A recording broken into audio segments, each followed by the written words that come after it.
Numeraria assistant is a celibate member of Opus Dei. We're just like any other member. We have the same vocation, although we do have a little bit of a different availability.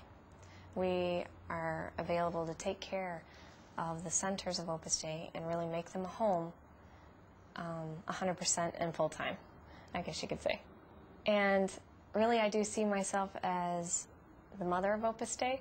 I mean, I'm not the only one, that's for sure, but I do enjoy making sure that this home really does look like a home, that it doesn't look like, you know, some institution or something like that, that it's decorated well, that it's got a beautiful appearance, that it's nice to come home to, and that the other members of Opus Dei that maybe work outside of the home, a lot of them do, are able to come home and know that those things are going to be taken care of. You know, like they're going to have good food. You know, they're going to always have food that's made, prepared well, on time, that they're going to have their laundry taken care of, that the house is going to be clean. You know, because when you're worried about those things getting done, then you're probably not doing your professional work so well, or vice versa. You know, some things probably missed. So I'm there to take care of that. And, you know, you could say, well, couldn't anyone just be hired to take care of the centers of Opus Dei? Well, yeah, you know, and actually a lot of centers in the United States do not have numeraria assistants, which is unfortunate. But some of the men's centers and some of the women's centers do, and I feel that I can add that special touch by praying for those people, which is not something that you can hire someone to do. It's a very traditional idea of women's work. Does that bother you? No, not at all. I thoroughly enjoy it. So, you know, it's too bad what the society right now in the United States is kind of pushing the woman not to feel like she has to be at home. I don't feel like I have to be at home. I want to be at home.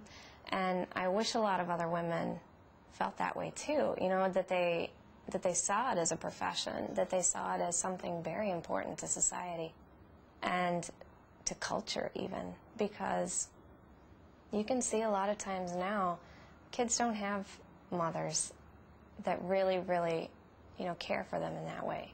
They don't have a home to go to right after school that is just open there for them. And, you know, I think if we get back to that, I know that my mother stayed home, you know, and I really appreciated it. And I think that's what made me realize that this is a real profession, that it's a real job, that, you know, my dad never came home and said, you know, what have you been doing all day? I mean, he knew that she was really busy. I like to always try to remember to do it for the right reason, you know, because that gives it even more, I think it gives it even more, you know, like clout, you know. I'm doing this for God, and that also takes care of a lot of, you know, like when something doesn't turn out well, then you're not so hard on yourself. Look, I did my best. I'm doing this for God. I'm not doing this for so-and-so or so-and-so. You know, it's not trying to, you know, please anyone in that sense. I'm doing it for the right reason, and it makes it a lot easier. I was looking for a job between my junior and senior year of high school, and a friend of mine told me, since I was interested in the hospitality industry, that there were some conference centers around the United States of Opus Dei. If I was interested, they had training programs for high school girls, and I could work there. Possibly she could help me get a job. So I did, and I ended up working where I'm actually living right now and working full-time. So I guess I liked it a lot, right? But I went there for the whole summer in between that junior and senior year and enjoyed it a lot. I learned a lot about cooking, cleaning, you know, everything that I was kind of interested in anyway. Then I started thinking, you know, this could be something that God's calling me to. I had a little bit of a distraction there at that point too, because I had a very serious boyfriend that I considered marrying, you know, and having a big family with.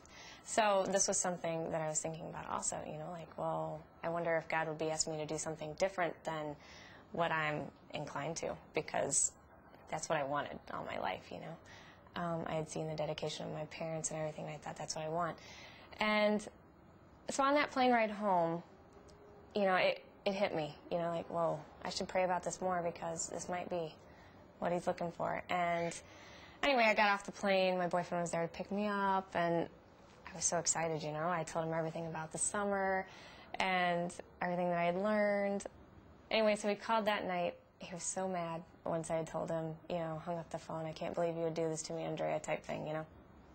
And, you know, I thought, great, okay, now I don't have him. I'm kind of lost. I'm not sure what I'm doing, you know. But then he called back an hour later and said, you know, Andrea, I could have lost you to anybody, you know, up in Chicago. You're there for a whole summer and everything, but I lost you to God. You know, what better, you know, person could I lose you to? And I'm behind you 100% of the way. And I thank him for that every day of my life. Have there ever been any moments of doubt? No. Not doubt against whether God called me or not. There's always going to be that little bit of a struggle, and it's funny because I was just telling this to somebody the other day, that, you know, anybody thinks, you know, like, oh gosh, I should have married the first boyfriend I had rather than the fifth boyfriend I had. Or, you know, if I didn't have all these kids, maybe I could be doing this with my career. And, you know, I mean, those silly little thoughts will come in every once in a while, but that's like the moment that you have to just say, no, wait a minute, this is what I'm doing with my life. This is what God wants me to do. And you have to pray more in those times, because I think that's what society doesn't do right now.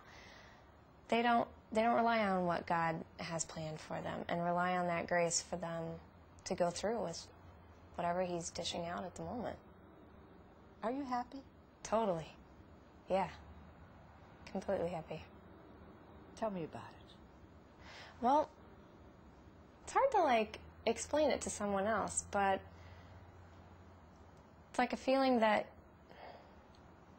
I think you could probably relate when you know you're doing what God wants you to be doing, or you know you're doing something right. You feel good about it, you know. There comes that feeling naturally, I think. If you have a lot of questions and you have a lot of anxiety in your life, you know that you're a little tense, you're stressed, you don't know what's coming next, and you're just moving from one thing to the next. But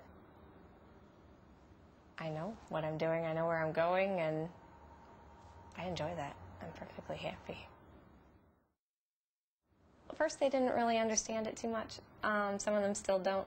You know, they still, you know, well, have you met anybody yet? But, you know, I try to explain it the best I can, and they see that I'm really dedicated to what I'm doing, that I really enjoy it. I try to tell them little things here and there, you know, about my day.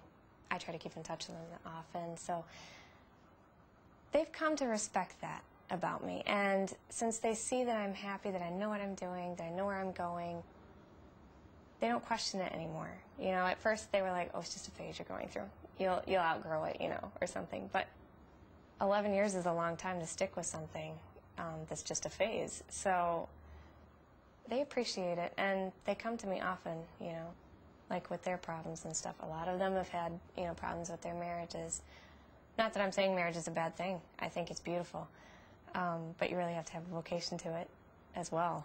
And they've had a lot of hard times, so they come and tell me, you know, like, help me in this area, help me in that area. What would you do? Or, you know. So I'm glad I'm there for them, because that's my vocation, to be there for the others.